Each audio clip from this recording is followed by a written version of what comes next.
wonderful day organized here. So thank you. I'm Negin. I'm currently Marketing and Communications Manager at Heart House, which is the University of Toronto's sort of student center. But it's so much more. It's where all the sort of experiential, or much of the experiential extracurricular learning happens at U of T.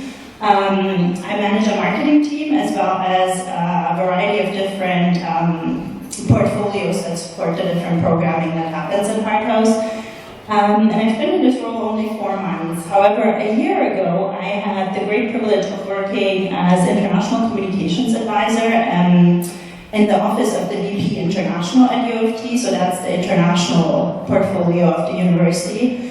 And when I was there on a 1-year secondment, I had the great privilege of working on a variety of quite strategic, high-level administrative projects for U of T that were all on the international side. And one of these projects was the development and the launch of the international website of the University of Toronto.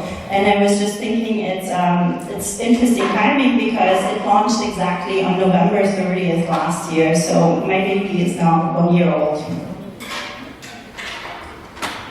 So in going through this presentation, I thought it might be nice to set some learning goals. So on the website development side, what are strategies and processes for exemplary website development, especially looking at international websites, as well as what are current best practices in the field, how to use a website as a marketing tool rather than a place where people just store information, and to the core of the presentation, how to deal with that challenge of having a target audience that is global, diverse, and heterogeneous. So when I started in this role on the international portfolio, it was a 1-year term position, and so I knew that I had to be up to speed very fast. And so research had to kind of be my starting point, really quickly learning about a variety of things that would help me launch this website successfully. And so these included things like looking at the strategy and goals that guided that portfolio and how to align the website project as closely as possible with that. Because I find that's always the key to success. Whenever you look at what is the bigger strategy and you align any project with that, you're already setting yourself up for success. Then looking at the target audience, defining that, segmenting that, and prioritizing that, especially knowing that that portfolio in particular where I work did not have a marketer on the team. And then a situation and landscape analysis, so figuring out what is the current situation with our website and then what is happening on the competitive side and what are other universities doing with their international websites. And so starting with the strategy and goals, again, looking at how to best align the strategy. I arrived for my 1-year term position in a very fortunate moment. We had just, literally the week I arrived, we had launched TISP, which is the International Strategic Plan, so the international plan for the university for the next 5 years. And so basically on day 2 of arriving there, my first project was to help promote and market the international strategy. And so this is a very comprehensive document with a lot of very specific and precise goals. And in order to promote that, I needed to become very familiar with the details of it, with all the different numbers that are outlined and what we're trying to achieve. And so that translated really well also into the website strategy later. And then another thing I did early on was I launched a discovery survey, which was a really basic, I think between 8 and 12 questions survey that I sent to very few select members of the international portfolio. And it asked, it was something they could fill out in 2 minutes if they put their minds to it, but it tried to answer these questions. What did they see as the website's purpose? What were their content considerations or issues? What content did we need to add, reduce, prioritize? How, when, why, where, and to which pages would they refer people to when they referred the stakeholders they worked with?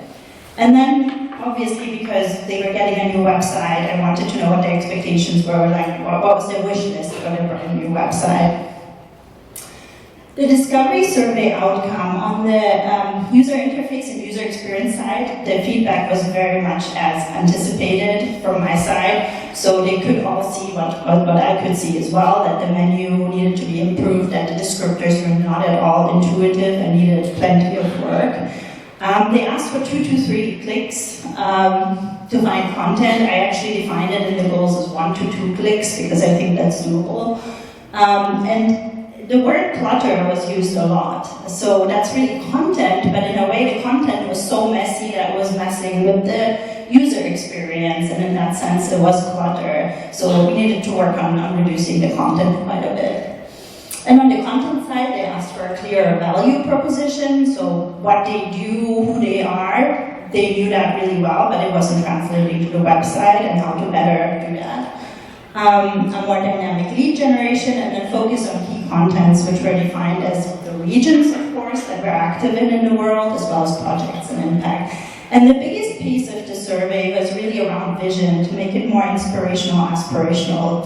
At some point, I'll show a screenshot of what the old website looked like, and that will make this ask understandable. So then next, looking at target audience, how to define, segment, and prioritize. So I started off by asking the team, who do you define as your target audience? But when you ask non-marketers this question, what they come back with is actually stakeholders. It's not a target audience. And so when you read through this, you can see how extremely broad this is. It is international students and their family, current as well as prospective students. Then on the faculty side, it's U of T's current and prospective faculty, all the faculty that are partner and prospective partner universities, then internal, like administration and staff, organizations, corporations, institutions, alumni, government, media, and then there's a special interest group of the Africa Health collaborations, which is a bit unique. But what it shows you very clearly is that we have a list that's not just very long, but it is also global, diverse, and heterogeneous. And I won't read through this in detail, but it's just a refresher of the difference between diversity and heterogeneity, because I think it's very important when dealing with international websites in particular. So diversity in a nutshell is about background or demographics versus heterogeneity, which is more about behavior. So when you think about a website, it's who they are versus how they behave, what they do on the website.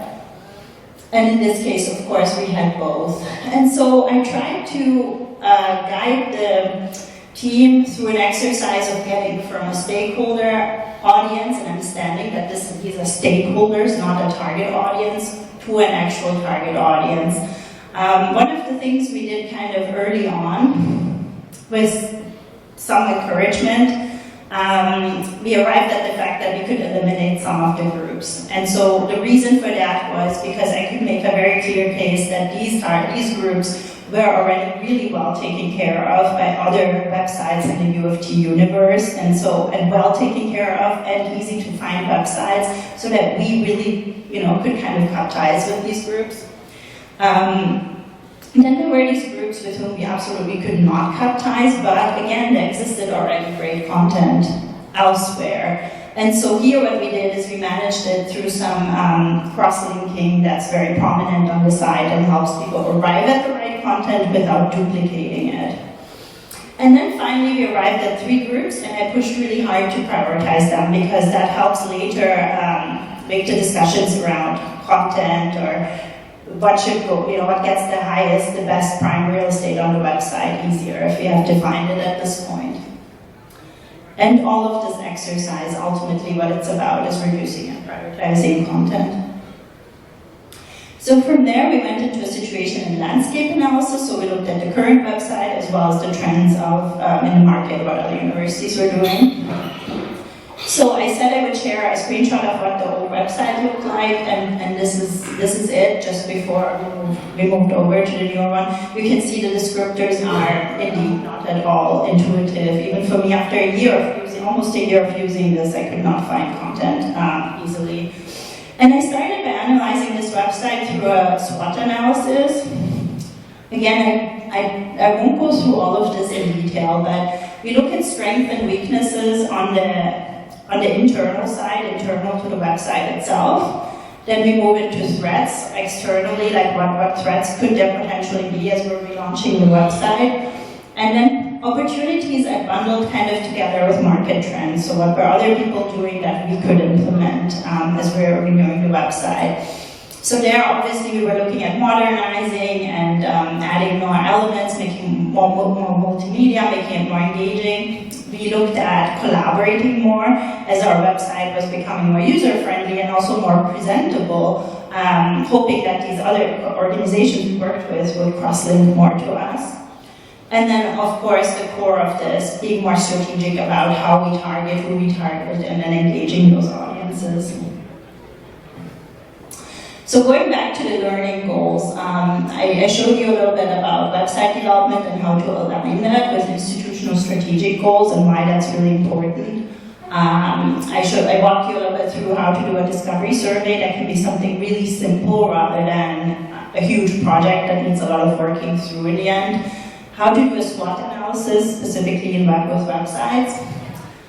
We talked about my favorite thing that I like to tell non-marketers: a website is a marketing tool, not an information warehouse, and how to communicate that to people.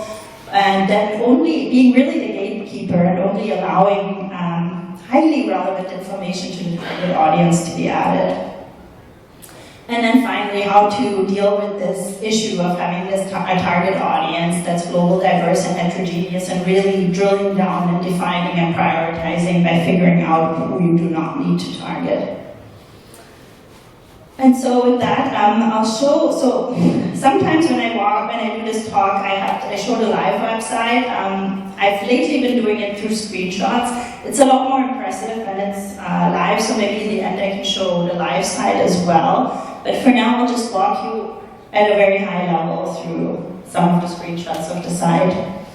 So so again, this is much more impressive if you see it live because the pictures are rotating and you're moving in and out of them. And I'll talk more about that in a second. But we started by rebranding, which is something that came out of the situation or landscape analysis, seeing that a lot of universities were moving from the global terminology to international, as well as with the vision of our VPI. That was very much in line, and so we moved to international. When we launched the site on the same day, I had all the rebranding of all the social media channels in place, and I had informed all the key stakeholders to remove that wording as well, so it happened all at once.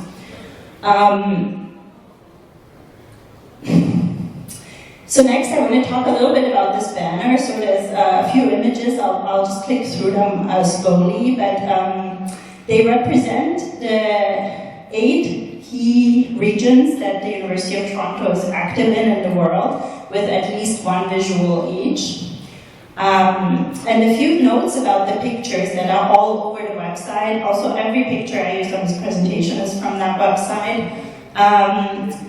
Not only are they just really nice pictures, I think, I picked them, so I picked them a lot, but there is a consistency to them. So all of them are quite far zoomed out of the location. And this has to do with 2 things. One, it kind of symbolizes who we are, for the work we're doing, the global big picture, so that's neat. But much more importantly, when you have a consistent zooming level in pictures, it actually helps make the surfing experience more smooth for the site visitor. It keeps their eyes on the same level of focus. So that's something I learned while I was developing this, and we tried to stick to that.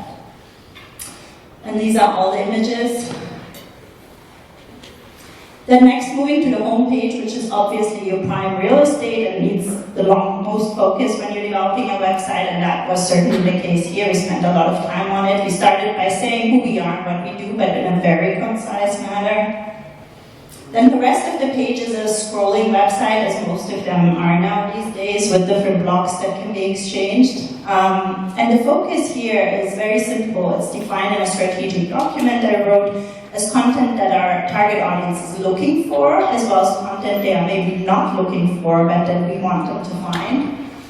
And then a lot of extra touch points to key content that is elsewhere in the menu. So just to add one more touch point to those. Then the menu, it is now 100% intuitive, and it highlights focus areas such as the regions and opportunities, which were mentioned earlier, were defined as priority areas. And it's structured by target audience. The entire website is, but in the menu you see this very clearly, for example, under opportunities and resources, where I really pushed to define it under by target audience, which is an unusual way of doing it. I'll speak to that in a sec on that page a bit more. But first, the regional pages were, of course, sort of the core of the business of what this website is about. It's about the regions we're active in internationally. And so one thing that we did here is I assigned this a distinguished design. So these pages have the white on blue text now, which is inverted from all the other pages, distinguishes them visually right away, as well as the much larger header banner visual that puts you directly in that location. So this is just one of the pages as an example. So the page style and the imagery is different. Then going back to the key content and opportunities and resources. So when I showed you earlier, the menu was divided by target audience, but also the landing page, again, structured directly by target audience. And this has to do primarily with our number one target audience, which is the faculty, as we defined earlier. So I've not only worked in a few different academic departments so far, so very closely with faculty, but I'm also married to a U of T faculty member. So I feel like I understand this target audience reasonably well. And one thing that faculty doesn't have patience for is to arrive on a page and have to see things that looks like it's for students or staff. They immediately leave. So we saw a lot of attrition in that sense. And this enables them to, once they click through, they can be sure this is content that's for them. And so they land on a page like this, which has funding opportunities and resources clearly structured, and so they know everything that's here is meant for faculty. And again, it's all to mitigate the visitor attrition we were seeing from our number one target audience. And this is actually the last page I'm going to show you, so this kind of addresses how we deal with these secondary target audience groups, the ones that are in brackets, and we do this throughout, but this is one example of where Blue Door is actually a website also managed by the international office at U of T. So even the same team manages it, and we were duplicating information, which doesn't make any sense. So now it is just a cross-link to where they can find that information. And that's kind of it. So thank you for listening. I could put up the international website, but I'm also happy to answer any questions.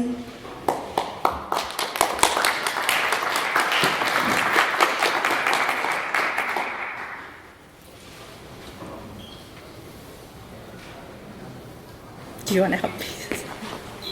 Thanks. That was a great presentation. Thank you for that. I'm wondering if you have analytics or analytics success stories you want to share regarding how the site is doing compared to the old site. So I'm sorry. So I was there on a one-year secondment, and the site launched on November 30th, which was also my last day in the office there. That had nothing to do with my poor project management skills, because I had built in a lot of buffers. There were supposed to be 2 months in the end that I test the site and all that. It had to do with approval processes and so on. So it literally launched on my last day. Since then, I've given this talk a few times. I've never gone back and asked them, like, did you share some metrics on like visitors and like what is happening now, which they have. I am also closely in touch with the person who manages that website now. The anecdotal feedback I have is that partners in other universities are really liking it. They are cross-linking a lot more, which was one of the things we had hoped for. They get a lot of positive feedback at a very high level from when they work, for example, with delegates from other countries and so on. So that's all there. I hear that from various people I still see very often. I have not gone back and actually looked at the website metrics, which I would love doing. I love metrics, but I'm not in that team anymore. I don't want to create too much work.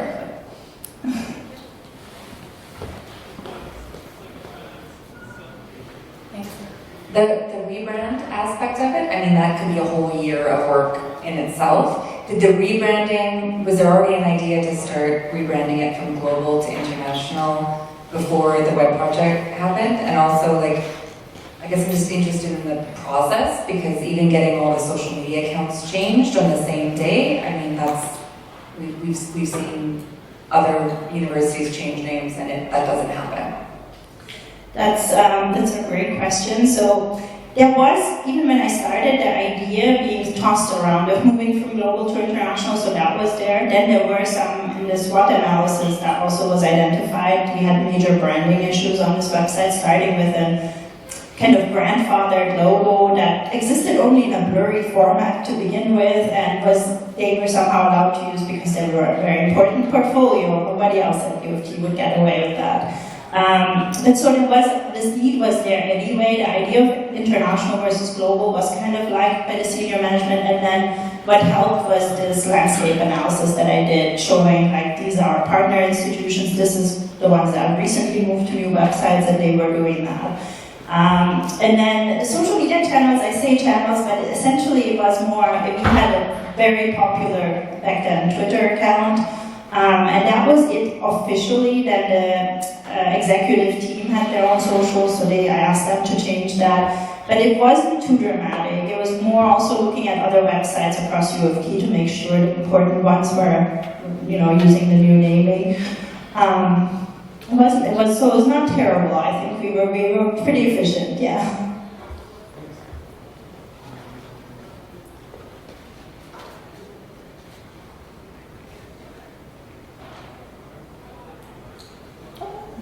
Thank you.